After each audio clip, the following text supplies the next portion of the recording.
everyone, welcome back to the Little Mission Garden. This is going to be my very last report on my micro dwarf tomato project that I was doing indoors for the winter time. And that's because it is a time of year where I am going to be moving all of my gardening activities outside. Well, most of my gardening activities outside. Since it's going to be so warm out, now I'm going to be growing some lettuce and maybe a little bit of cilantro indoors, but primarily the activities that I share with you will be outside. So let's talk about these micro dwarf tomatoes.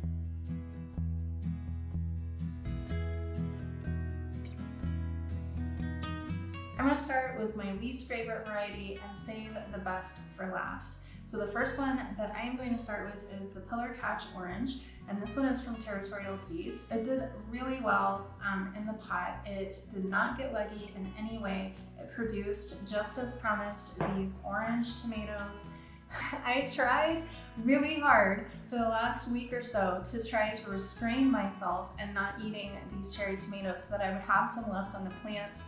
And so first I thought, oh, I'm just gonna not eat any of them. Then I decided, well, maybe I will just not touch the best looking plants.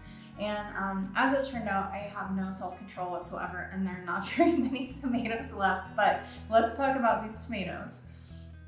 Okay, so these are orange, just like the description. Upright Habit produces trusses of heart-shaped orange tomatoes with a sweet perfumed flavor. So I've got my little plate right here, so I'm going to cut it open and I am going to talk about the flavor of each one of these for you.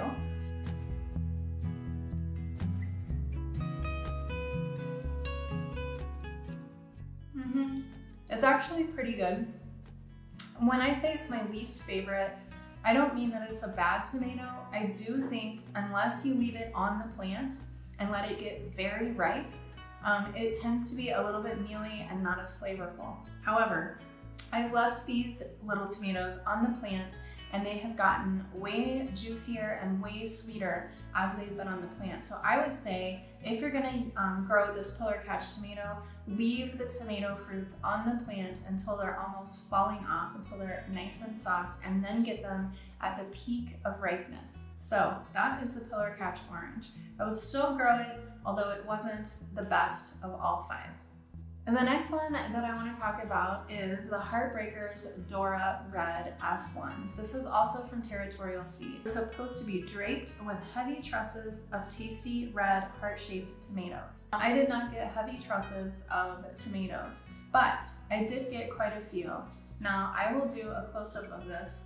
As you can see, my tomato is definitely tall and it produced quite a few tomatoes. However, heavy trusses of tomatoes is not exactly what I got. So let me cut one of these open and I will let you know what I think.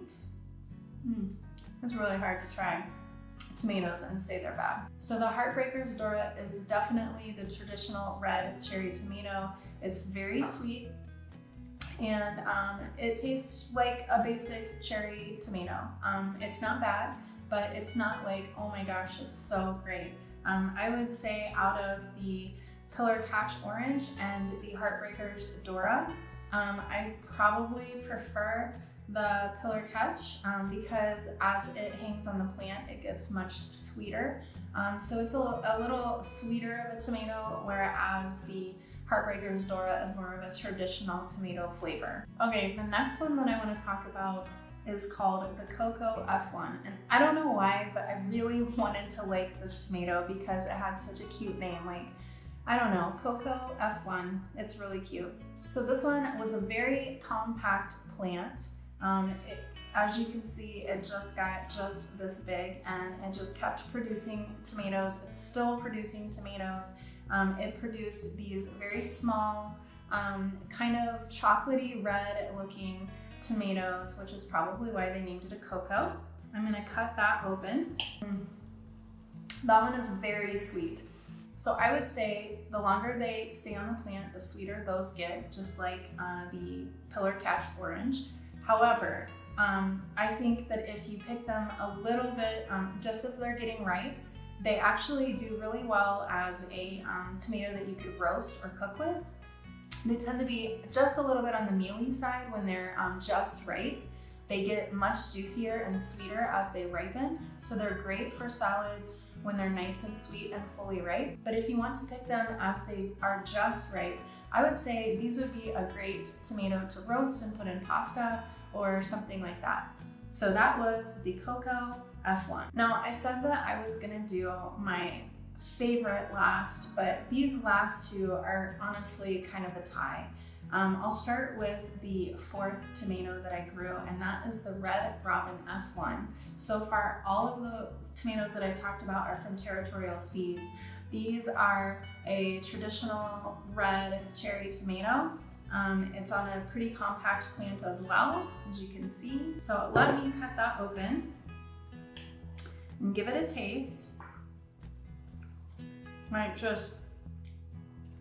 That is a really sweet, really tasty, really juicy tomato.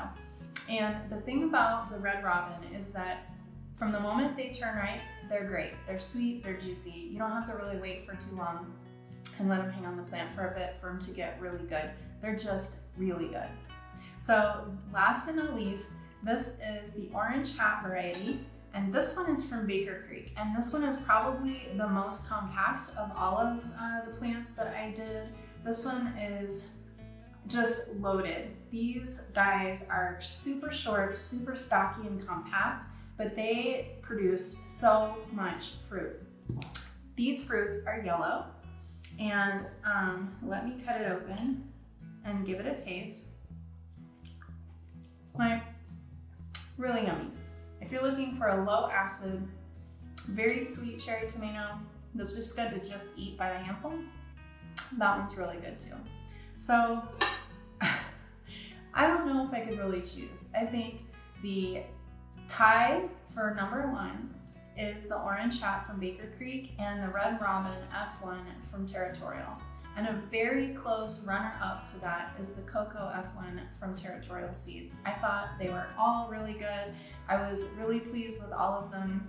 If I had to pick three that I was gonna grow the next year, you know which ones those would be. Those would be the tie for number one, which are the Red Robin and the Orange Hat, and the runner-up, which is the Cocoa. So I will definitely be growing each of those three for sure next year. The next thing that I wanna talk about is, were these pots big enough to support the growth of these plants? And the answer is kind of, like for some of them. I think the Orange Hat variety and the Cocoa tomato were definitely pretty happy.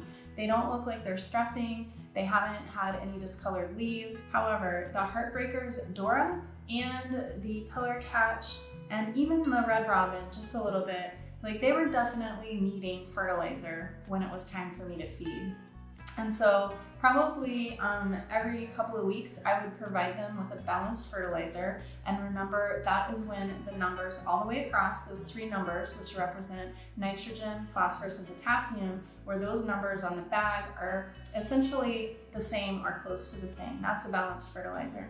And they were definitely needing that every couple of weeks. I would notice some lower leaves that were starting to look yellow, which would show a nitrogen deficiency because nitrogen is a mobile nutrient, and the plant will actually take nitrogen from those older leaves to give to the newer leaves when it's low in nitrogen. And so if you see lower leaves on the bottom of the plant getting yellow, then probably it's a nitrogen deficiency.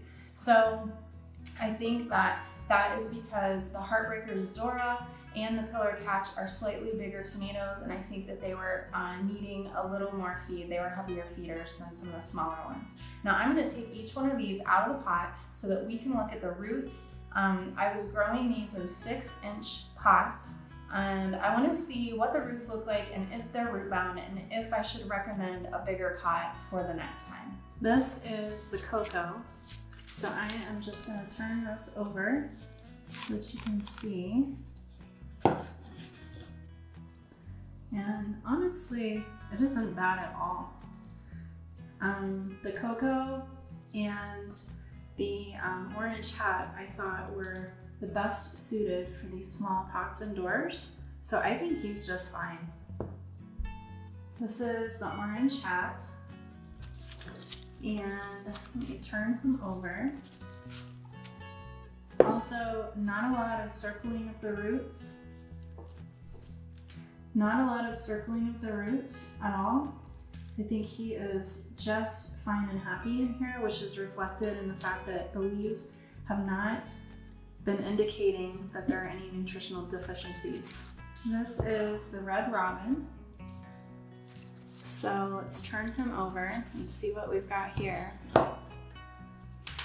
Just a little bit of root circling, but honestly it looks super healthy to me.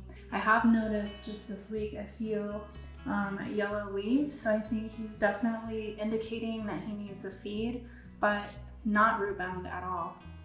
The next one that we have is the Heartbreakers Dora Red, and you can see it's a much taller plant, probably at least double, maybe triple the height. Okay, so this one has a little more circling. Honestly, I would feel comfortable keeping him in this pot and just feeding him. Last but not least is the pillar catch. And this one is also a pretty tall tomato. I think if anything, I would recommend staking him too.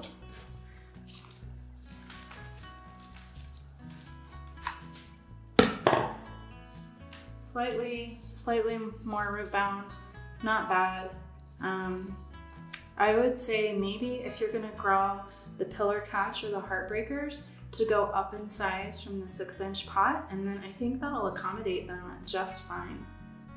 If anything, I would recommend a stake for the Heartbreakers Red and the pillar catch, and I would also maybe recommend going up in size in a pot on both of those, but honestly, these look really good.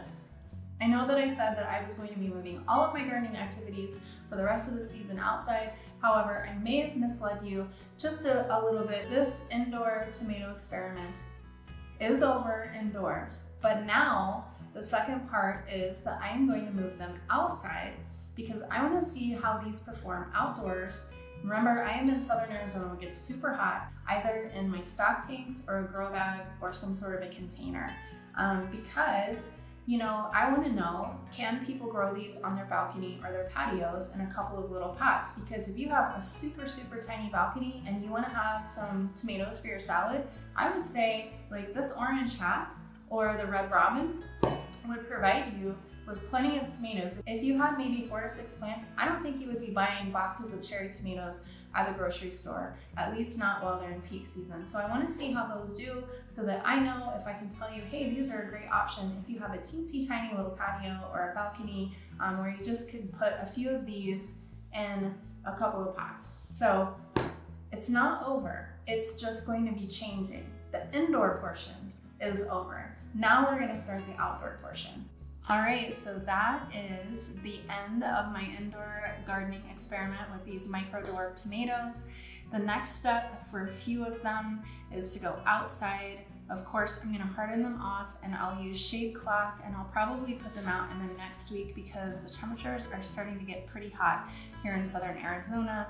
It's mid-April and by May it's going to be in the 90s, so I definitely want to get them out. Since these tomatoes are for the most part not root bound at all, and I have probably 4 to 6 of each variety, I think I'll only put half outside, and I'm just going to keep growing half inside just for my own personal use in the kitchen. If you have any questions, please drop those in the comments below. I would love to answer those for you.